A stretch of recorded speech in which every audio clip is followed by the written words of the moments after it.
Tumsifu Yesu Kristo.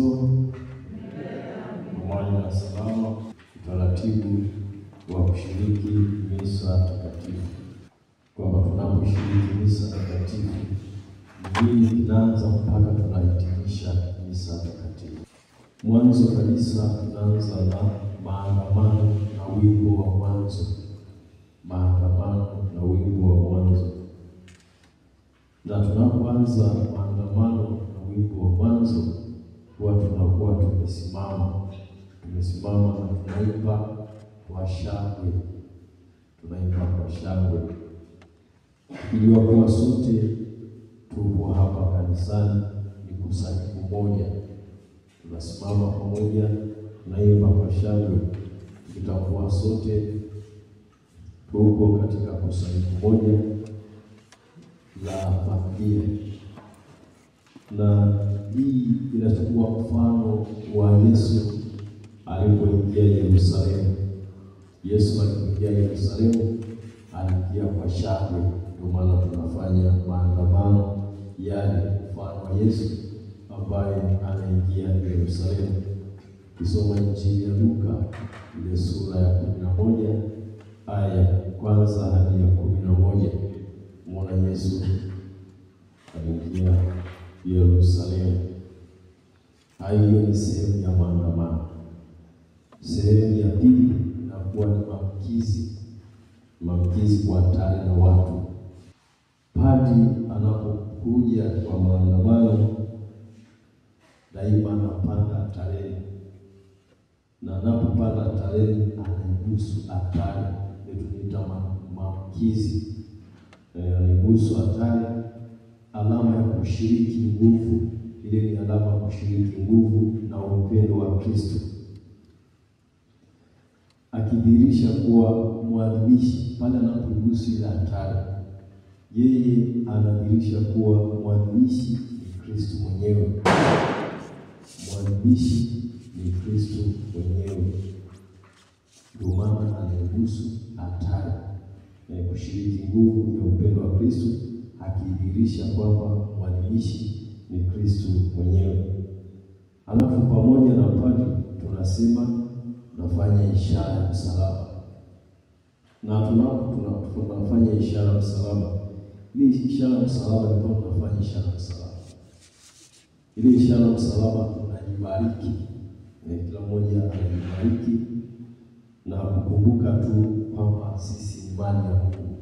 Tunapofanya ile ishara ya msalaba, kwamba unajibariki na kutambua kwamba sisi ni mali ya Mungu. Tunasema kwa jina la Baba na la Mwana na la Roho Mtakatifu. Kisha pale anasema Bwana awe nanyi, na kama ni askofu atasema amani iwe kwenu, ikiwa na maana kwamba Yesu mwenyewe yuko mahali hapo na ndiye chemchemi ya adhimisho hili. Kwa tunapomwona padri kwa tarehe, padri anakuwa kama chombo pale, lakini mwadhimishi mkuu ni Bwana wetu Yesu Kristo.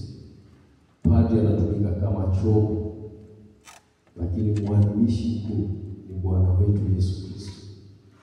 Kwa hiyo pale anaposema Bwana awe nanyi, au askofu anaposema amani iwe kwenu, akiwa na maana kwamba Yesu mwenyewe ndiye yupo mahali hapa na ndiye chemchemi ya adhimisho hilo la misa. Na sisi tunaitikia kama padri nawe nini? Kama padri akisema Bwana awe nanyi, na sisi tunaitikia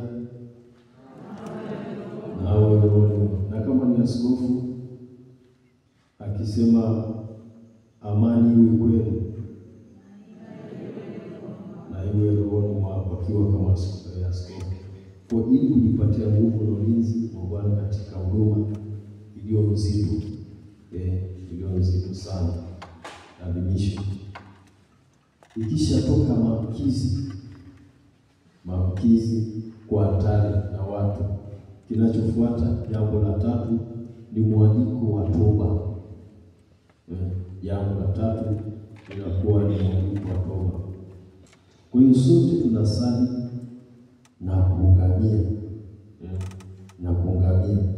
Na hapa tunaposali na kuungamia tunakumbuka maneno ya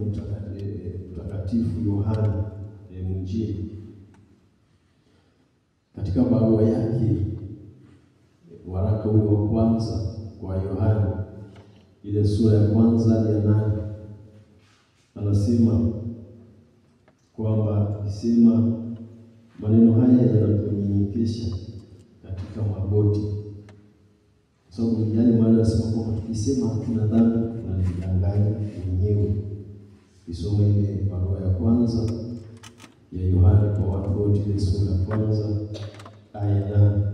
Kwa lengo pale, maneno yale pale yanatunyenyekesha mbele ya Mwenyezi Mungu, tukitambua kwamba sisi hatuna nguvu pasipo yeye. Kwa msingi sala hii ina uwezo wa kuondolea dhambi ndogo ndogo. Ile sala inaondoa dhambi ndogo ndogo, lakini haina nguvu ya sakramenti ya upatanisho. Kwa ile inatondolea dhambi ndogo ndogo. Hiyo ni sehemu ya 3, mwaliko wa toba. Mpendwa mtazamaji, ni kushukuru kwa kuwa nami katika hatua ya kwanza mpaka hatua ya 3 kati ya hatua 24 muhimu za adhimisho la misa takatifu. Ni kuomba ufuatane nami katika makala hii iliyoandaliwa na idara ya mawasiliano Jimbo Katoliki la Musoma kupitia ukurasa wetu wa Facebook na YouTube channel kwa jina la Diocese of Musoma, ili kufahamu kiundani hatua hizi kuanzia hatua ya kwanza mpaka ya mwisho. Utakuwa nami mtayarishaji na msimulizi wako Veronica Modesti. Usikae mbali na simu yako ili kufahamu mengi yanayojiri jimboni Musoma.